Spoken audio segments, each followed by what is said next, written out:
Hey everyone, welcome back to the video. So as of, about a week ago, I am now officially have joined the PC Master Race. Yes! Yes! So yeah, very excited about that. So I've had this PC, I've been playing it, playing a couple of games, so especially two of them are noteworthy because these two are for, DRM, which is not good if you care about game preservation, especially on PC. As as I'll explain later, DRM can affect your performance of said game. Okay, no. So what we're gonna do is we are gonna go over some performance of some of these games I've tried out, and I've tried tons of them. We're only going to use like 4 of them, but I've actually used more than that, for those who are kind of interested in that. So without further ado, let's get on with the first game then, shall we? We're going to start off with Marvel's Spider-Man. So as you know, my specs are a 4080, Ryzen 7800X 3D, you kind of know the whole thing, AK670, exhaust fan, 2TB SSD, GDDR5, 32 gigabytes of it, so you kind of get the whole idea. So, how does Spider-Man run? On very high settings with ray tracing on, native 4K, no DLSS because Spider-Man does support that, but I'm not using that, so I didn't feel I would need to. But anyway, so what am I getting out of it? I'm getting, a lock 60 FPS. It seems like it's using around, 40 to 50% of my GPU. For some of the cores on the CPU, it seems like this game is more towards the CPU, which makes sense, as this is an open world game, by the way. It's not like as big as other open world games, but it's still pretty big in relative compared to other games. So, in terms of performance though, let's see, RAM using about 12. It says like 12,000, 760. It goes up and down. It varies just based on where you are in the city and all that, but you kind of get the whole idea, right? Very solid performance on my rig. So very awesome performance for Marvel's Spider-Man. And by the way, game lived up to the hype in my opinion so far. I'm not fully done with the game yet, so jury's on out. I truly think this truly lived up to all the hype surrounding it. But generally I'm very positive about the game. There's some things I don't like, but maybe I'll do like a final impressions video maybe at some point once I'm done with it. Who knows though?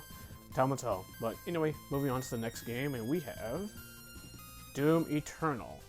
So Doom Eternal. This is one of the games that has that Denuvo DRM, by the way. So keep that in mind. So again, same specs. So settings are on high. Ray tracing is enabled. No DLSS or anything like that. And Denuvo is active in Doom Eternal, which is kind of funny because it didn't have Denuvo when the game first came out 3 years ago in 2020. Bethesda and ID Software added that, what was it, I think it was maybe a few months after that game came out, which was very scummy of them, so because Denuvo was not there, and Bethesda went out of the way to put it, and everyone, lambasted them for it. It was rightfully deserved, because DRM should not exist. Because people who are going to pirate the game, they're going to pirate the game. Who gives a crap? DRM needs to die, but side rant aside, in terms of actual performance, even with DRM implemented, how does Doom Eternal run on my rig? Again, high settings, native 4K, lock 60 FPS, that's what the target frame rate is, so how does it perform it? I can see just by the cutscene alone, it's keeping a lock 60 FPS. It seems like this game is like much more optimized than Spider-Man, but again, this isn't an open world game like Spider-Man is, but I mean still though, this game is only a couple years old, by the way. And this is obviously a day one PC release, obviously. I mean, it's Doom, come on, Doom started on PC for all crying out loud, but anyway, that's all about the final say with the gameplay. You'll soon find out can it keep that lock 60 FPS, because that's where it really starts, where all the action starts. So, obviously, by the way, the CPU stuff, I'm only showing 4 of the cores in terms of the actual image, because my CPU has 8 cores and 16 threads. So you're only seeing 4 of those, so keep it in mind. So, and generally, with both Spider-Man Doom Eternal so far, in terms of getting hot, it's mostly been very cool. So seemingly those games aren't as demanding as some of the other games I have actually tested. One game you'll see later where where it actually got a little warm, just slightly, but again, that's just how good the fan is. Okay, combat, here we go. Let's see, in terms of combat, looks like it's still sticking to that 60 FPS. And I did the full first mission of Doom Eternal to benchmark for this video. And yeah, solid lock 60. I mean, as you expect from, because ID Software is some of the best in the business, and for a first-person shooter, you need that frame rate. You absolutely freaking need it. I'm sure if I like mess with some settings and all that, I'm sure that my rate can get higher frame rate, I'm sure, but my display can only do 60 Hz. But so yeah, lock 60, solid. Moving on from Doom Eternal, amazing game. There's a reason why ID Software is some of the best in the business. Like, they know their thing when it comes to PC gaming. I mean, come on, that's what they started, so they know their thing. So, amazing game. Let's move on to the next game, shall we? And this game also uses DRM, by the way, and that is Sonic Frontiers. So, okay, the settings are on high. Everything is enabled mostly. 60 FPS, anti-aliasing is enabled, ambient occlusion, local reflection is on. Bloom, lighting, rendering scale is on high. Screen mode, full screen, native 4K. VSync is on enabled, so how's the performance?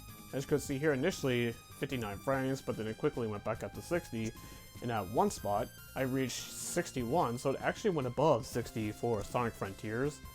And based on what I've seen so far, again, I haven't played much of Sonic Frontiers on PC. I've beat the game on Xbox many times, as anyone who has watched on my channel would know this. So, but yeah, 60 FPS, so seemingly it's been pretty solid in terms of the CPU. It seems that like the CPU usage is like varies, just again, open world game, so you kind of get the whole idea. Seems that open world games rely more on the CPU based on what I've seen, which again makes sense because it needs to render all that draw distance and everything. But in terms of performance, no issue really with Sonic Frontiers. Again, this is another game that uses DRM, so even if DRM exists, I don't know if it would actually affect performance or not. Those who probably have lesser rigs can tell me if you happen to see this video or anything like that, but yeah, solid performance for Sonic Frontiers here. Now, if I remember correctly, for recommended specs, I think it was 8 gigabytes, I believe, so I mean, my 32 gigabytes is like overkill for that. But with Spider-Man though, I barely read 32 gigabyte was the minimum for max settings on that game. But, which kind of makes sense though, as that game is definitely way more demanding than Sonic Frontiers, especially on the visual side in my opinion, but Sonic Frontiers is still a gorgeous game, by the way, so still though. But yeah, solid performance from Sonic Frontiers, so based on what I've tested, the fan didn't get loud or nothing. I think it was still pretty cool, much like the other two games, excuse me, because there's still one more game we need to test.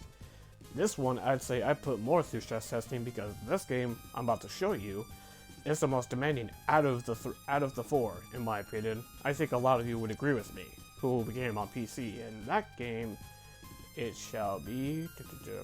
By the way, like, it's one of the most controversial releases. But not that the game is bad, it's just how it launched on console, and that is Cyberpunk 2077. So this game, like Doom Eternal, is 3 years old. This game doesn't have de novo because CDPR, you know, they trust that people would actually buy and support their game. So, despite all the things they've done with how they handled Cyberpunk, it's still awesome they didn't do de novo. They could have gone that route, but they didn't, and I'm glad for that. So I will give them props for this. We just tested the game on Max Overdrive, Path Racing, native 4K, whatever, and it was dropping the teens as you saw. Now I'm going to put on Super Resolution and DLA Sharpness, and let's see what we get. Okay, here we go. And looks like not much has changed, so still teens, unplayable frame rate. So now let's get into Vibes on Eternal frame generation and see what we have. Boom, bam, playable frame rate. It just shot right up to around the 60-ish frames per second. And we're just going to show you, by the way, just how demanding path tracing is for this game. So the fact that you had to use frame generation to get a playable frame rate, which, by the way, frame generation requires one of the 4000 GPUs, which I mean, over $1,000 for any of them. At least the high-end stuff, like the 480, like I have, or the 4090, which is only a few $100 above it. The fact that it requires frame generation to get a playable frame rate is insane. What frame generation is, you know, a quick side note, that it's essentially what's generating fake frames between every few seconds between each real legitimate frame rate. So hopefully, in the next 2 or 3 generations, where hopefully it reaches that point where you don't have to rely on such aggressive upscaling. So because it's so aggressive, but yeah, Cyberpunk 2077 with path tracing on at native 4K, it is eye candy. Like it's truly eye candy. It definitely feels like this game was made for PC. It definitely feels like it seems like the console ports were an afterthought. I mean, come on. Once you look at how that game performed at launch on the 8th generation console, you kind of get that feeling. But anyway, this was just the open world combat, open world area sort of. But now let's move on to actual combat / indoors. And so this time it's gonna be at 14. We're gonna lower the resolution down to 1440p. Again, same settings and generally. So let's see what happens.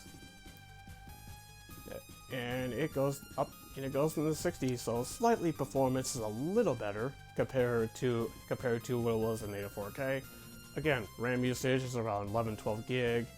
You know, as you can tell by the CPUs, like it's like ranging to 130 in terms of temperatures and everything like that. But yeah, in terms of like, you know, VRAM. So again, VRAM. Before I forget, my VRAM is like 16 gigabytes on the 4080 that I have, which I can overclock it, but I did not overclock it. I haven't really gotten around to testing that yet. So if I do, maybe I'll tweet on Twitter like kind of how I feel about overclocking maybe, but it's not really something I'm truly interested in all that much. But yeah, like Cyberpunk is a very demanding game, so if you have like high-end rig, you know, I mean, come on. Even with ray tracing turned off, I'm sure I'll probably get, you know, very high performance on Cyberpunk 2077 at 4K, whatever. I mean, and apparently this game to get upscaled to 8K. I didn't even try that, so, but I know that's a thing, because it says on the box that this GPU can do 8K, but when it's native, it sounds like just upscaling though. But still, though, the fact that you could do it is pretty cool. You know, not like something I would use, but so I guess that's it for all the benchmarking. Now I'll give my final thoughts. Okay, so for everything we've gone through, I've spent about $2,500 for everything that's including taxes. Am I satisfied with the performance I'm getting for this rig? Yes, absolutely. I remember people asking me, why did I spend so much? I've had people tell me I'm crazy for spending that much money, but I was going for like a very high-end rig, you know, where to the point where I don't feel the need to upgrade for so many years ahead, you know, especially as games are going to start getting more demanding, and seemingly some games are getting very unoptimized, so my rig could essentially brute force through it, you know. But you know, like Last of Us, you know, Star Wars, the fact that on a 4090 you could not hit 60 on Jedi Survivor is pretty insane. That just kind of tells you that that game was freaking rushed out the flipping door by EA and Respawn. I heard the game is really awesome still, by the way. I haven't played it yet because of how buggy and broken that game was when it first released. It sounds like it still has issues on PC, so I'm not really that excited to jump into it. But it's interesting to see how Starfield does. Man, hey babe, I'll be able to hit 60 FPS on that game. Unlike on the console version where you're stuck with 30 FPS. So, but I was not very happy about that. But now that I have a high-end gaming PC, I'll be able to play Starfield at 60 FPS and, you know, and play with mods or whatever, man. And by the way, I still haven't played with any mods yet. I still haven't, you know, really fully tested that. I tested some mods in like Steam Workshop on Master Chief Collection, but that's like the only really mods I've played with so far on this gaming PC that I have. So again, everything runs pretty well cooled, you know, thanks to a huge fan. I was kind of surprised by how big that fan actually is, but very cool, you know, very solid rig. I love the thing. It's pretty much the only platform I've been playing on lately in the last week, pretty much. So yeah, very happy with the performance on this, so yeah, very happy with it. I'm glad I made the move. to PC gaming, because now I can actually play both Microsoft and Sony games whenever they come to PC, like Starfield, and obviously been playing through Spider-Man, obviously, because that was a Sony port I was really hoping would come to PC, and it did. I was so happy about that. Maybe one Sony game I would like to try, because it looks pretty interesting, is maybe Ghost of Tsushima. Maybe I'll pick that game up when it comes to PC. And also, like, since I have Horizon Zero Dawn, if I play in that game, I'll pick up Forbidden West when that comes to PC too as well. I know people are mixed on Horizon, but like the setting sounds interesting. So I guess I'll play Zero Dawn, and you know, maybe I'll like it, and I'll pick up Forbidden West. It might be a new IP that I really enjoy, because I know friends who enjoyed that series, so maybe I'll like it too. Time will tell though. But anyway, so that's the end of this video. Very happy with making the move to you know, PC gaming. So I'm very happy, very looking forward to the future of gaming. So anyway, that's all I gotta say on this video. What do you guys think? Let me know down in the comment section below. And if you like this video, and if you are a PC gamer too, what is your rig? I'm very curious to see your guys' response, and I'll see you in the next one. Till then, have a good one.